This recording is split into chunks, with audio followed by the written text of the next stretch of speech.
Malungkot siya, tsaka hindi niya ako papayagan na umalis ako papunta sa abroad. Ha? Abroad? Teka lang, akala ko mag-a-apply ka na ng bagong trabaho. Hindi ka naman naisip na sa abroad. Teka lang, nakakaiyak yun, nakakalungkot yun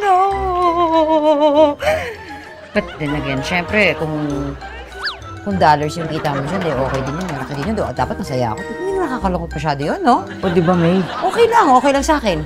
Sa akin walang issue. Huwag kang bahala. Ako nang bahala kay May.